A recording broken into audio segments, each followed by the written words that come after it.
Niacinamid ist ein Inhaltsstoff, der aktuell in etlichen Hautpflegeprodukten verwendet wird, ganz egal ob im Drogerie- oder aber auch im höherpreisigen Segment.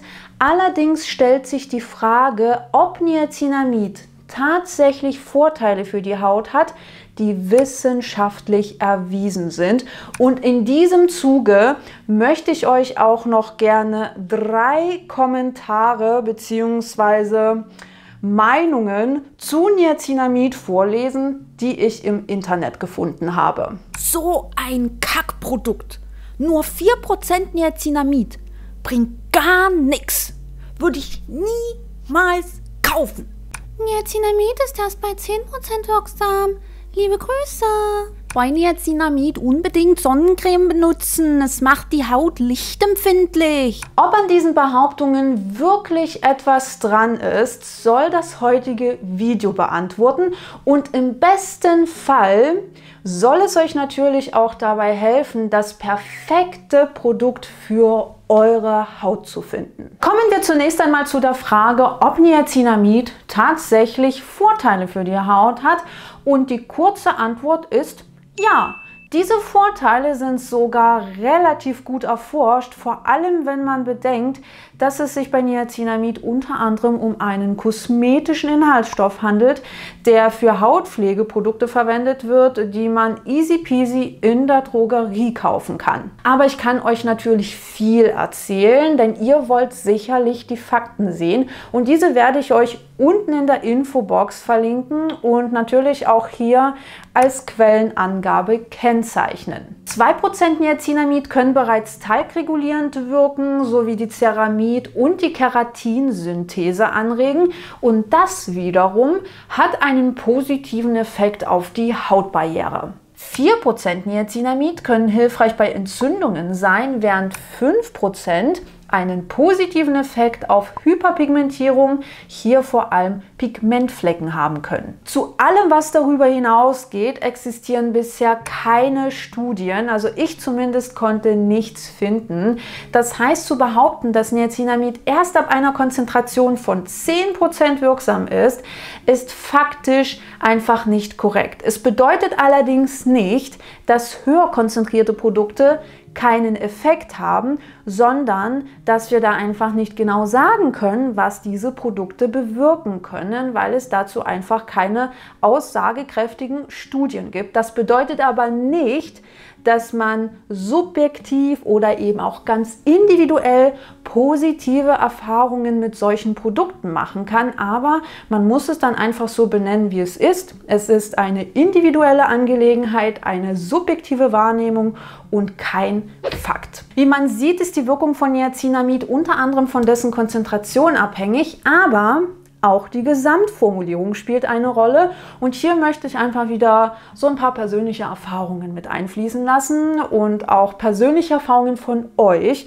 denn ich erhalte immer wieder Nachrichten, wo mir Menschen schreiben, dass sie die Vermutung haben, Niacinamid nicht so gut zu vertragen. Das kann durchaus sein, auch wenn Niacinamid zu den sehr gut verträglichen Inhaltsstoffen in kosmetischen Mitteln zählt. Trotzdem kann es natürlich immer sein, dass gewisse Menschen nicht so gut damit klarkommen, aber was ich so an Erfahrungen gemacht habe, auch mit euch, wenn ihr mir sowas schreibt und ich dann die Inhaltsstoffe sehe, die in diesen Produkten enthalten sind, in denen unter anderem Niacinamid vorzufinden ist, ja, dann gebe ich meistens eine Empfehlung in Richtung eines anderen Produkts, welches auch Niacinamid enthält, aber zum Beispiel keine deklarationspflichtigen Duftstoffe, keine ätherischen Öle oder aber auch gar kein Parfum. Und da habe ich auch immer wieder das Feedback bekommen, dass man das andere Produkt, welches komplett parfumfrei ist, so viel besser verträgt oder eben richtig gut verträgt im Vergleich zu dem anderen Produkt.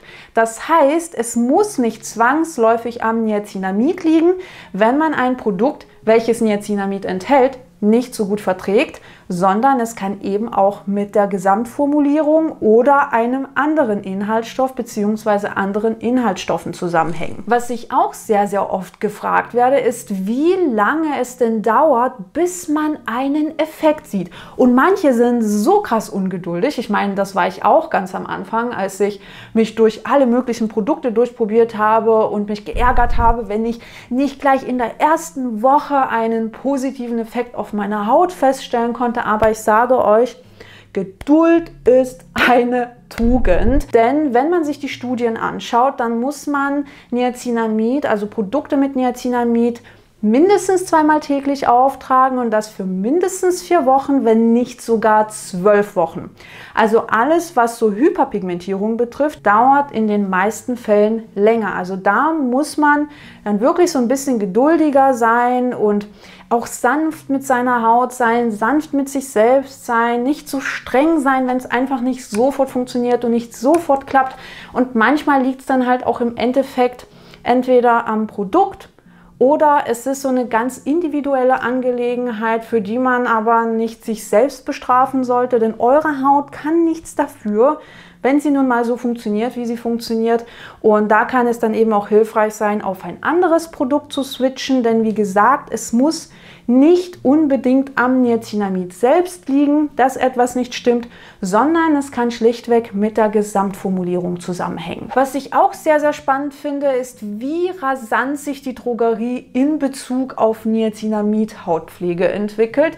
Denn da haben wir ja mittlerweile eine recht große Auswahl. Also ich finde zwar nach wie vor, dass wir noch nicht ausreichend Produkte mit niedrigeren Konzentrationen haben, bis maximal 5%, weil wir ja viele Produkte mit 10% Niacinamid in der Drogerie vorfinden können oder aber auch in der Parfümerie.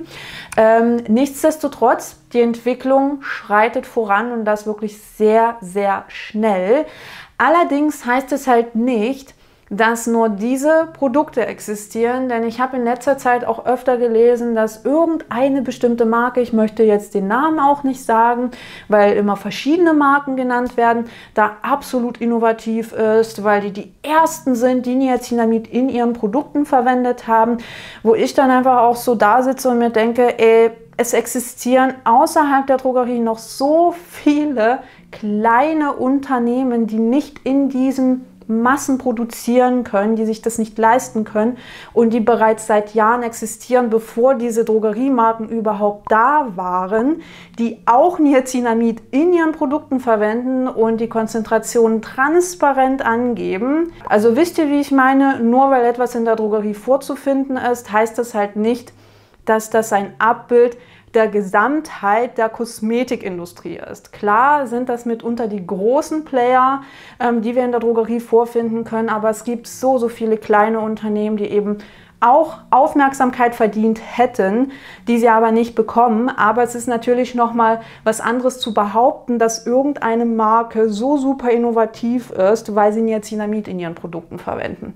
Denn Niacinamid wird seit geraumer Zeit in Hautpflege verwendet und wenn ich mich an meine Jugend erinnere, dann fällt mir sofort Ollas als Marke ein. Das war eine dieser größeren Marken, die immer wieder Niacinamid in ihren Produkten verarbeitet hat und ich bin jetzt seit bald 10 Jahren in diesem Bereich tätig und die waren schon damals dafür bekannt, Niacinamid in ihrer Hautpflege zu verwenden. Deswegen finde ich es persönlich auch immer ein bisschen eigenartig, wenn Marken Niacinamid als Trendinhaltsstoff bezeichnen oder ihre Produkte als besonders innovativ vermarkten, nur weil da Niacinamid enthalten ist.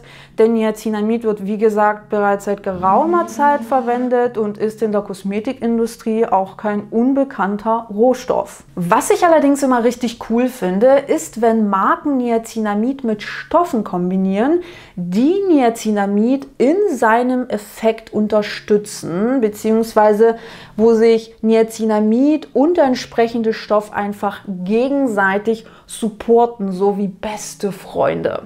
Das ist zum Beispiel bei Niacinamid und Acetylglucosamin der Fall. Sprich, in einer Studie konnte gezeigt werden, dass die Kombi aus 4% Niacinamid und 2% Acetylglucosamin einen positiveren bzw. einen stärkeren Effekt auf Hyperpigmentierung hatten als die alleinige Verwendung eines Produkts mit SPF 15. Eine weitere coole Kombi ist die aus 4% Niacinamid und 0,03% Kinetin, denn diese soll besonders effektiv bei Hyperpigmentierung und Rötungen sein, vor allem im Vergleich zu Niacinamid allein. Ich denke, bis zu diesem Punkt wird klar, wie toll Niacinamid für die Haut sein kann, denn dieser Inhaltsstoff ist so vielseitig, so vielschichtig, relativ gut erforscht und sehr unkompliziert in der Verarbeitung. Also immer wenn ich irgendwelche Rezepturen hier anrühre, neue Formulierungen ausprobiere, dann ist Niacinamid sehr, sehr oft dabei,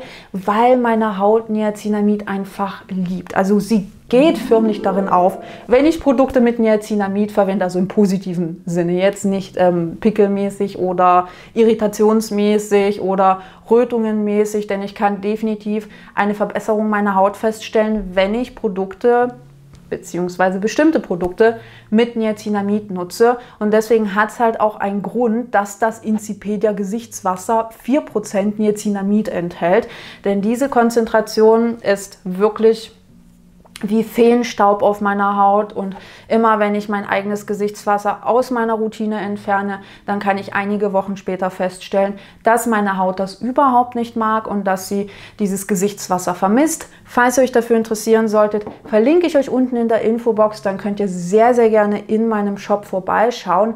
Aber ich habe selbstverständlich auch noch ein paar Alternativprodukte für euch am Start. 3 Produkte aus der Drogerie, die allesamt 5% Niacinamid enthalten, sind einmal der Balea Beauty Expert Acelain Booster. Den habe ich persönlich nicht so gut vertragen, aber das muss auf euch definitiv nicht zutreffen. Und falls ihr noch nicht wusstet, dass hier 5% Niacinamid vorzufinden ist, dann könnt ihr euch das definitiv mal anschauen. Dann habe ich hier noch die Isana Ceramide Cream, die eben auch 5% Niacinamid enthält, aber als Moisturizer daherkommt. Auch damit bin ich jetzt auf Dauer nicht so gut klargekommen, aber wie gesagt, ist eine individuelle Erfahrung und muss nicht pauschal auf jede Person zutreffen. Mit dem Isana Overnight Moisture Serum komme ich relativ gut zurecht, vor allem wenn ich es abends benutze, denn für morgens passt es einfach vom Tragekomfort nicht so hundertprozentig, weil es mir einen Ticken zu klebrig ist. Aber ich weiß, es gibt genug Menschen, die Klebrigkeit absolut nicht stört, deswegen ist dieses Produkt meiner Meinung nach absolut einen Blick wert. Und ich möchte auch noch mal ganz kurz auf dieses Overnight-Marketing eingehen, denn wie wir bereits am Anfang gesehen haben, kursiert das Gerücht, dass Niacinamid die Haut lichtempfindlich machen soll, dass es fotosensibilisierend wirken soll, also bei Kontakt mit UV-Strahlung zu Sonnenbrand-ähnlichen Symptomen führen soll.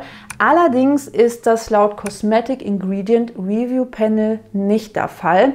Es gibt sogar Hinweise darauf, dass Niacinamid die Schäden durch UV-Strahlung reduzieren kann. Was man allerdings nicht leugnen kann, ist, dass Niacinamid in einigen Studien mit UV-Schutz kombiniert wurde, wodurch bessere Ergebnisse erzielt werden konnten. Das heißt, es macht durchaus Sinn, seine niacinamidhaltigen Produkte morgens unter einem entsprechenden UV-Schutz zu benutzen. Mal davon abgesehen, dass das Achten auf UV-Schutz natürlich noch viele, viele weitere Vorteile für die Haut mit sich bringt. Jetzt seid ihr hoffentlich gut gewappnet, um Hautpflege mit Niacinamid besser einschätzen zu können, aber dennoch im Hinterkopf zu behalten, dass es auch auf die Gesamtformulierung ankommt und welche weiteren Stoffe in einem Produkt verarbeitet wurden.